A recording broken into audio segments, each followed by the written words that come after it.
Hey guys, Broken Systems back. Today I'm gonna tell you what it was like the first time I ever went to visit somebody in prison. Now, if y'all follow my channel, you'll know that we're talking about Anthony. Okay. So I known Anthony and his whole family since literally kindergarten. I gave him stitches, well, 10 stitches to be exact, on his forehead because I pushed him off the slide because he wouldn't stop poking me. I just took my hand and knocked him off, gave him 10 stitches. True story. So ever since that day, we were always like really good friends. So, moving forward, when he got locked up, the day he got locked up, or I should say the night, I hadn't seen him in a long time, probably like a couple years. Actually, to be honest with you, probably since like sixth grade, because he went to all these alternative schools and shit. But he just like would like pop up in my life like later on down the road. Um, so he called me the night he got arrested. He was like, "Hey, you want to hang out?" And I was like, "Cool." I got all dressed up and everything like that. Went to go meet him, and like lo and behold, I didn't know this at the time. I found this out later that the shopping center I was meeting him in, when I pulled in, I saw all these fucking cop cars, and like, I mean, there must have been like 15 cop cars. And at the time, I had no idea who the fuck it was, but lo and behold, it was Anthony. Okay, so I thought he stood me up, obviously, and I was like, "How dare you?" And I called his phone 50,000 times and he wouldn't answer. And then I just was like, "Well, fuck it, whatever." And like a year went by. Somehow, I guess he talked to his brother and he got his brother to go through his cell phone and he found my number. This time I was in Arizona at the time, doing that horse thing. And let's see here, that was in 2000.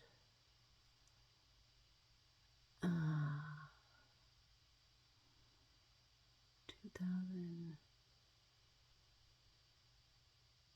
I want to say it was 2000. Yeah, it had to have been. It was like 2006 or 2005. It was either 2005 or 2006. And I got a phone call from Fairfax Jail, and I was like, "Who the fuck's calling me from Fairfax Jail?" And lo and behold, it's Anthony. So he told me what happened. That's how I figured out the night that we were supposed to hang out was the night that he got arrested. He got arrested for stealing a Spanish dude's car stereo at knife point and then taking his car for Grand Theft Auto. So that's where he got caught, was Grand Theft Auto with a deadly weapon and receiving stolen property. So he got 4 years.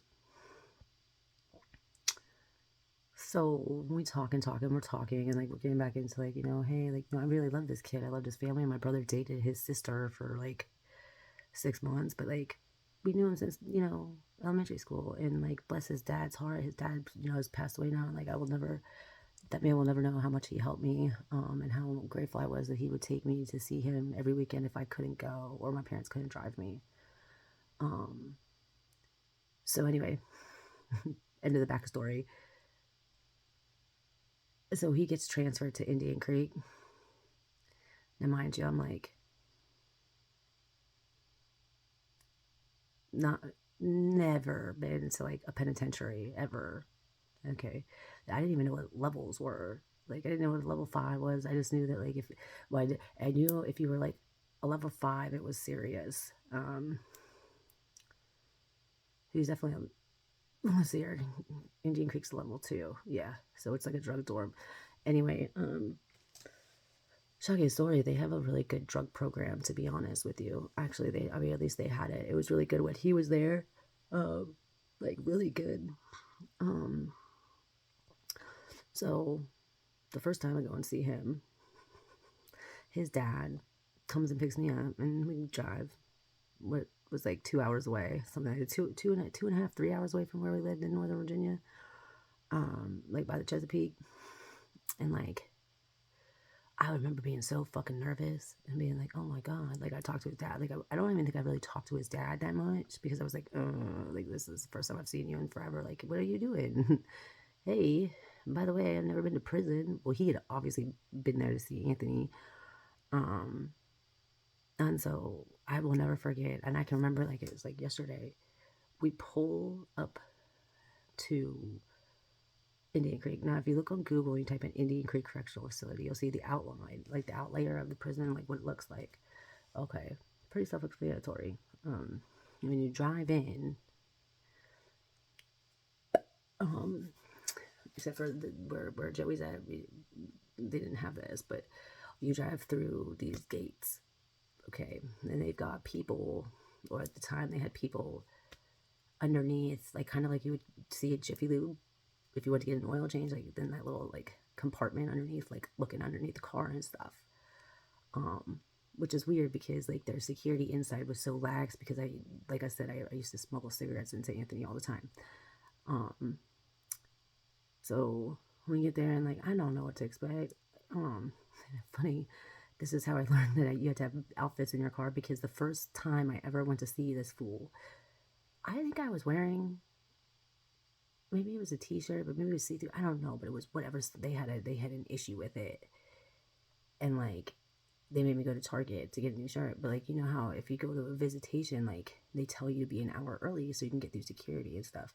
Well, if you miss your visit, like if you're like 10 minutes late, like you can kiss that shit goodbye. They're gonna tell you can't come in. So I'm like, well, what am I supposed to do? Like, I mean, you're gonna send me to Target, and then like I'm gonna go to Target, and then come back, and my visit's gonna be up. By the time that they're like, well, you have like an hour, so it's like literally right down the street. So we went to the Target. My dumbass had no money. I had enough money for like sodas and stuff, like with quarters. So like Anthony's dad bought me a shirt. It was just random ass t-shirt. And it was so fucked up because I love matching. Like I love matching my shoes with my outfit. And like this shirt didn't match my shoes. And it kind of was like, I want to see him like this. But hey, I made it through security. So I come back with the shirt and they're like, okay, that's fine. And I'm like, whatever. They bring a bunch of dogs around. Um, Hold on one second. Okay, I'm sorry. Like my camera won't turn around for some odd reason. I don't know what the hell is going on. So you're just gonna stare at this door while I wait for a second. Um. So anyway, what do I say? Okay, so they bring the dogs and the dogs sniff you and stuff, and they pat you down, and then after you make it through that, which seemed to take fucking forever, you go to the door and they pop the door open for you, right? So when you go out the door and you're walking into the like into the prison, to the visiting room, like I will never forget the sound that those doors made because it was like you open the door and then you had to wait for the gate to open, and then once the gate opened, you had to walk through it and wait for the gate to close, which seemed to anyway. So you go through the gate and you have to wait for the gate to close, and as soon as you hear that, and like I had been to jail, so like I had heard those doors like clank, but not like the chain link fence, dude. That's a sound that like you can never forget, and it's a sound like that is so prevalent, and like you remember it for the rest of life because like as soon as you hear it, you're like, oh, like this is real, like I'm actually here. So and then we wait for the other gate to open. So then that gate opens, and then where Indian Creek's visitation was, um, you walk through the gates, and then like you just walk straight ahead, and the visit room was like right there.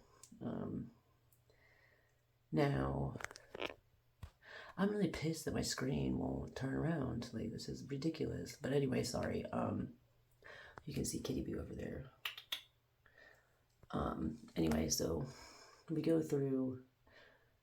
We get into the visitation room, and like there's a lot of fucking people now, and like look at me, I'm newly, never been to prison, and I'm sure all these inmates could like smell it on me, like for real.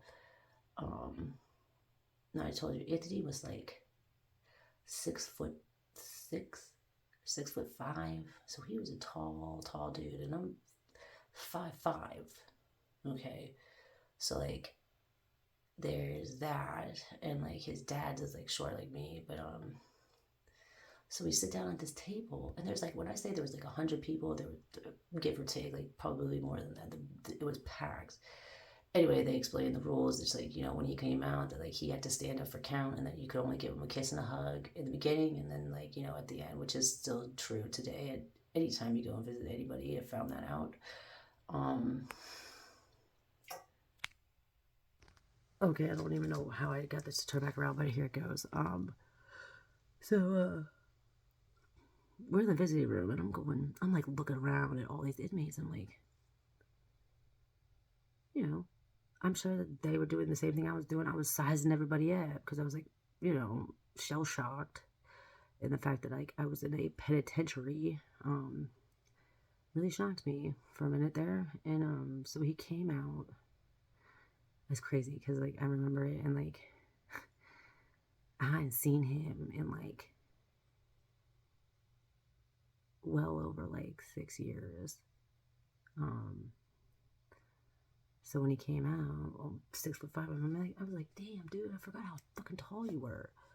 And his dad was standing there, and he like bent down to like kiss me, and like we kissed or whatever, and it was love at first sight. And then I remember like sitting down at the table, and they had to sit, like if I was sitting at the table, right? So his dad was sitting next to me, and Anthony had to sit like next to me, not like directly across from me, he had to sit next to me. Well, it was like only like an hour and a half visit, but like he would have to stand up. Like I remember them all having to stand up for count. And I thought it was weird. I was like, God damn, what the fuck? He came out in his blue denim shirt and like jeans, with a belt and his boots on. And I was like, oh my God, like this is what this is like. And like, immediately, I mean, it was a lot easier because like I knew him from like before, so like even though I hadn't seen him in a long time, it was still like, it was kind of like we never like left each other or whatever. And so we took a picture. It's crazy because like I still have all of his letters, and it's ironic that I say I do have all his letters because somehow, some way, I ended up holding on to them, and they were in a box. And so when I moved, they somehow moved with me from my house in Virginia to my other house with my fiance Mike, from Mike's house to South Carolina. I don't know if I just like subconsciously like just remembered like where it was and like picked it up and took it with me. That's where the binders came in, like with Joey. Because I remember wanting to keep all those letters, and I remember like every time I got that letter, it was like I cherished it so much. So I was like, hold it. And I have a page. I found a picture. Oh my God, I gotta find it. I'll give me a little bit, and as soon as I find the picture, I'll show you. And it's a picture of me and him, and I'm standing with him like in front of those like murals they do in prison where they take the pictures there and shit. And like I have my hair all straight, my makeup done, and like this much gap difference between us. And I'm wearing my like Nike Air Forces, and like I match from head to toe, and like I'm just like all like natural, like, oh, here's my man, he's in prison, da da da da. I thought I was badass there for a little bit, but I was young and stupid, and I thought I was in love. I'm not gonna lie, to this day, even though he did what he did to me, a part of me really misses him as a friend, because like after this whole thing happened, like he didn't even want to be my friend. And like I'd be lying if I said he blocked me on Facebook after this whole thing happened, but like I made another Facebook account, I made an Instagram, I made all this stuff, and like, yeah, do I actually recently, like I want to say a month and a half ago, I looked his ass up on Instagram and Facebook. I think a couple prior years after he got out of prison. I still talk to his sister actually on Facebook sometimes, but I think it was a couple years after he got out of prison. That's when I found out that he had a little girl and a boy with this bitch that he was, had the whole time. And I remember looking at that and being like, that's supposed to be mine. Like, that was supposed to be mine. We were supposed to get married, have kids, the white picket fence, the whole 9 yards. Like, that was supposed to be mine. And I guess God had other plans, but I'd be lying if I said I don't check up on him every now and then. It's not all the time. It's like a couple years, like, but I still get curious sometimes, like, wonder what he's doing. When I shouldn't, because like, he blocked me for whatever reason, and there's a part of me will always love him, and a part of me, like, that was my first prison time, sentence, whatever you want to call it. And I learned a lot from that. So after that first visit, I found out that the security was really lax, and since going every weekend, I got to know who the guards were, what guards were there, what guards weren't there at the time, and what guards were like at the security checkpoint that didn't give a fuck. So like, and then I like knew when the guards were there, I'd be like, can't do it. But Indian Creek, I don't know if this is like this anymore because I haven't been there in so long, but it used to be that the inmates shared the same visitation bathroom as like the visitation people as us. So like, you could go into the bathroom, that's where I would take the cigarettes, not expecting to get anything from it. I never got anything from it. He made all the profit. When I was stupid, I should have fucking known better, but whatever. I would leave him like packs of Newports, like up on the top, where like, before he left, he would go in the bathroom and do whatever he did, or have somebody do whatever they did. You know how it is. They have a whole network of how they do things. To be honest with you, I don't even think he actually went and got it. I think he had somebody else do it. And that's how much he had a hold on me, that like I was willing to like smuggle in cigarettes. That was it. That I wasn't smuggling in nothing else. Like I wasn't smuggling in like a phone. I wasn't smuggling in drugs. Like I'm like, dude, if I'm gonna do it, if you want me to do it, I'm only doing, tobacco. That's it. Because I was under the notion that like, if I get caught with tobacco, it wouldn't be as bad, but it's still a felony because you're bringing a contraband into a prison. So I would have caught a felony for fucking tobacco, but I didn't. Thank the Lord in heaven, I did not.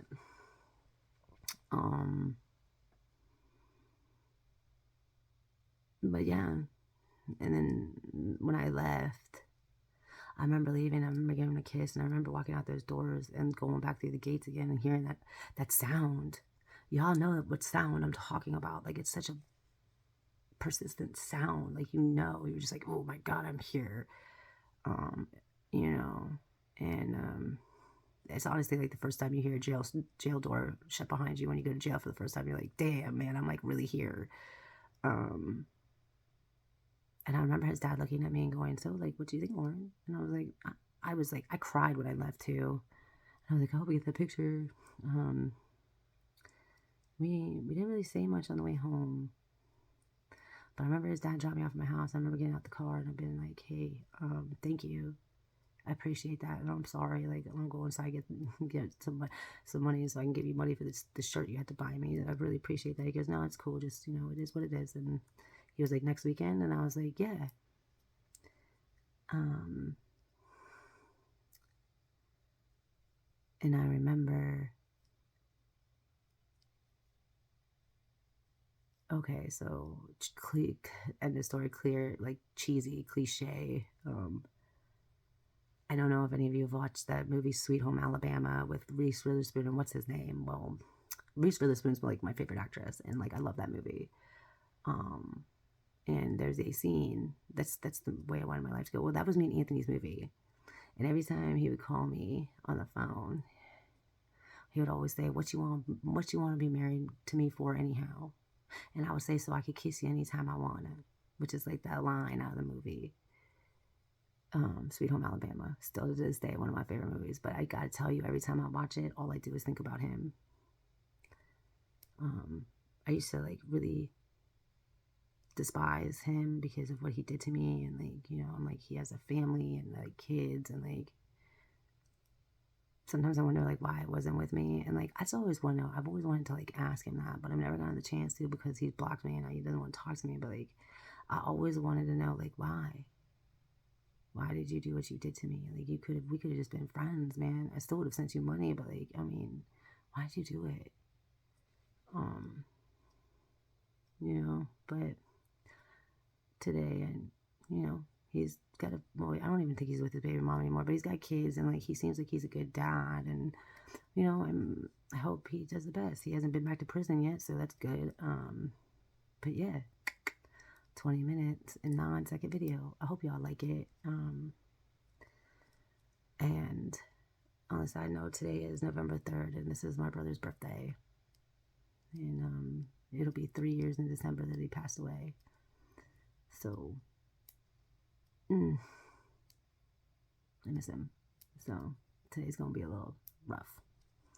Anyway, 11, like, oh, wait, hold on. I gotta do this too. Hold on. Okay, since, you know, Weavy and all them want me to do tarot cards with this, I'm going to go ahead and do this at the end of the video. I'm going to get you guys some cards. They're not going to be tarot cards, they're inspiration cards, because I feel like this is, like, maybe what we should be listening to. So, hold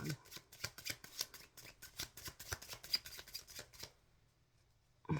Alright, so I got 2 of those. And these mindful cards.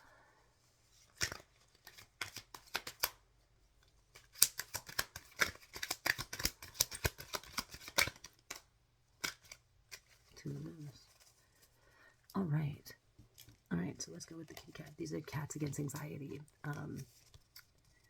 Good morning, sunshine. 3 good things. Reflect on your day so far. Identify 3 good moments and write them down. Relive them by remembering them in detail. Be awesome. Limiting beliefs. What have you been holding back from doing due to fear of failure? It's a good question. Pay attention to your self-limiting beliefs. See if they are just baseless thoughts holding you back from your full potential. Basically, what are you holding back fear-wise? Like you're holding back something, you know, or feel of failure. It's just baseless thoughts holding you back from being I got something in my elbow, sorry, being who you truly are, like full potential wise. I'll just be grateful. 3 moments that you write them down and relive them by remembering them in detail. It's pretty cool. I don't know, my eyeball hurts like shit. Okay, so like expressing love. Today I noticed that things I appreciate about people in my life, I take a moment to send them love and to wish them well. My love is infinite and it feels great to express it. I love all of my YouTube subscribers, and I love everyone that's got me into it. Harvey, you got me and pushed me to do my channel, and I thank you every day for it. Weavy, your lives are funny as shit, and even though I'm like, I don't want anything to do with tarot cards on YouTube, I'm going ahead and throw it in there. Mark, you're an amazing dude. I love you and I love your content, and like you definitely are helping people, whether you know it or not. You definitely are, because you've helped me out without even knowing it. Janice, I love you, prison wife. We still need to talk. And Angie, Vegas prisons, anybody else I forgot, my bad. I mean, I only have 50 followers, but you know, y'all are great in my book. So I say, expressing love to you guys on that one. And then your last one is opportunities for growth. Everything is happening for me and my evolution.